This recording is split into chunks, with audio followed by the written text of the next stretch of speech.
Assalamualaikum warahmatullahi wabarakatuh. Saya Miftahur Rahmah. Di sini saya akan menjelaskan tentang filsafat, idealisme, dan realisme. Idealisme adalah merupakan suatu aliran filsafat pendidikan yang berpaham bahwa pengetahuan kebenaran yang paling tinggi adalah ide dari diri sendiri, bukan dari orang lain. Pada taraf inilah pendidikan harus mampu mengeluarkan seluruh potensi dalam diri anak didik, baik secara rasional dan nyata. Yang pertama, sejarah dan tokoh-tokoh idealisme.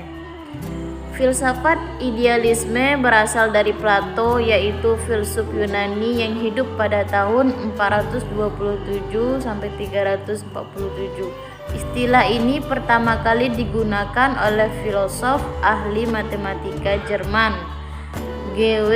Leibniz pada awal abad ke-18 yang merujuk pada pemikiran Plato dan membedakannya dengan empirisme. Tokoh-tokohnya adalah Plato, Elia, Hegel, David Hume, dan Al-Ghazali. Plato berpendapat bahwa ide adalah suatu realitas yang sebenarnya dari segala sesuatu yang ada di alam semesta. Dan ide itu bukan sekedar gagasan yang ada di akal pikiran manusia, namun ide merupakan realitas yang sebenar-benarnya. Yang kedua yaitu mazhab Elia. Mazhab ini mengajarkan bahwa sesuatu yang ada itu hanya satu dan tidak berubah-ubah. Dan apa yang dilihat oleh indera manusia itu hanyalah rupa bentuknya saja, karena sesuatu yang ada hanya dapat diketahui melalui pikiran manusia saja. Yang ketiga yaitu Hegel, yang bernama lengkap Georg Wilhelm Friedrich, seorang filsuf Jerman yang sangat terkenal. Pemikiran ia tentang aliran ini yaitu ia menganggap bahwa ide adalah sesuatu yang tidak terbatas. Selanjutnya yaitu David Hume. Ia adalah filsuf dari Skotlandia. Pemikirannya tentang filsafat yaitu ia menyatakan bahwa semua kebenaran dari realitas itu dapat diperoleh melalui berbagai pengalaman yang dialami oleh manusia. Yang terakhir yaitu Al-Ghazali, bernama lengkap Abu Hamid Muhammad ibnu Muhammad Al-Ghazali, dilahirkan di Tusi yang bergelar Hujjatul Islam. 2. Pengertian dan konsep secara umum tentang idealisme. Pengertian idealisme merupakan suatu aliran filsafat pendidikan yang berpaham bahwa pengetahuan kebenaran yang paling tinggi adalah ide dari diri sendiri, bukan dari orang lain. Jadi, dalam konteks pendidikan ini, Islam menceritakan pemikiran atau ide tertinggi. Secara kelembagaan konstitusional, pendidikan akan dikombinasi oleh fakultas atau jurusan filsafat dan pemikiran pendidikan. Konsep secara umum idealisme berasal dari kata ide yang artinya adalah dunia di dalam jiwa Plato. Jadi pandangan ini lebih menekankan hal-hal bersifat ide dan merendahkan hal-hal yang materi dan fisik. Realitas sendiri dijelaskan dengan gejala-gejala psikis, roh, budi, diri, pikiran mutlak, bukan berkenaan dengan materi. Yang ketiga, konsep pendidikan menurut aliran idealisme tentang guru, siswa, kurikulum, dan lain-lain. Guru merupakan wahana atau fasilitator yang akan mengantarkan anak didik dalam mengenal dunianya lewat materi-materi dalam aktivitas pembelajaran. Untuk itu, Penting bagi guru-guru memahami kondisi peserta didik dari berbagai sudut, baik mental, fisik, tingkat kecerdasan, dan lain sebagainya. Guru harus seorang spesialis dalam suatu ilmu pengetahuan dari siswa, artinya seorang guru itu harus mempunyai pengetahuan yang lebih daripada anak didik. Guru haruslah menguasai teknik mengajar secara baik, artinya seorang guru harus mempunyai potensi pedagogi, yaitu kemampuan untuk mengembangkan suatu modal pembelajaran baik dari segi materi dan yang lainnya. Guru haruslah menjadi pribadi yang baik sehingga disegani oleh murid, artinya seorang guru harus mempunyai potensi kepribadian, yaitu karakter dan kewibawaan yang berbeda dengan guru yang lain. Guru menjadi teman daripada muridnya, artinya seorang guru harus mempunyai potensi sosial, yaitu kemampuan dalam hal berinteraksi dengan anak didik. Kurikulum yang digunakan dalam pendidikan yang beraliran idealisme harus lebih memfokuskan pada isi yang objektif. Pengalaman haruslah lebih banyak daripada pengajaran yang textbook, agar pengetahuan dan pengalamannya aktual. Sedangkan implikasi aliran idealisme dalam pendidikan yaitu bertujuan untuk membentuk karakter, mengembangkan bakat atau kemampuan dasar, serta kebaikan sosial yang memiliki kurikulum pendidikan liberal untuk pengembangan kemampuan dan pendidikan praktis untuk memperoleh pekerjaan. B. Realisme adalah pendapat atau pandangan bahwa semua benda yang tampak itu adalah nyata, real, bukan hanya bayangan. Realisme bersifat objektif, tersusun atas materi dan hukum alam.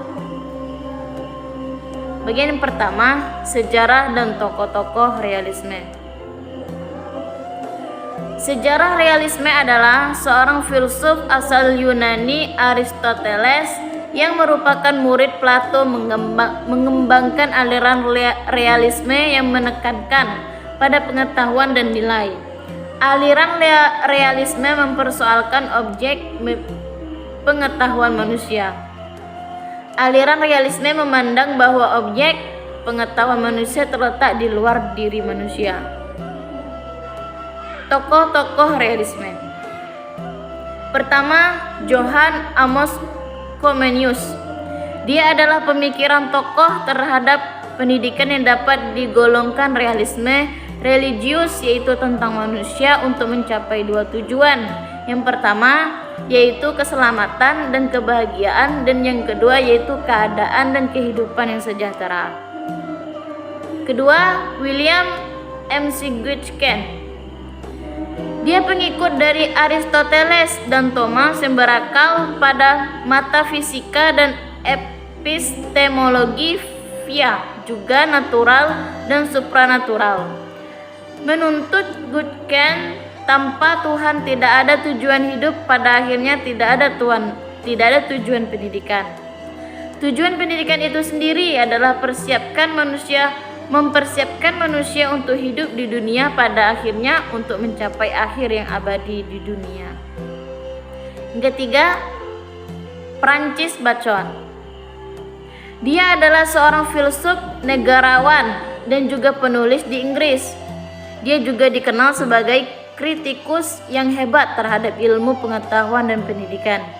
Teori pendidikan Bacon sesuai dengan filosofis realisme bahwa kebenaran atau objek yang bisa diuji. Semua kebenaran harus diketahui secara pasti, disimpulkan, dibandingkan, dan dipakai sebagai satu-satunya dasar kesimpulan atau ilmu pengetahuan. Yang keempat, John Locke. Dia filsuf yang berasal dari Inggris yang banyak mempelajari Kristen. Filsafat ini dikatakan anti metafisika.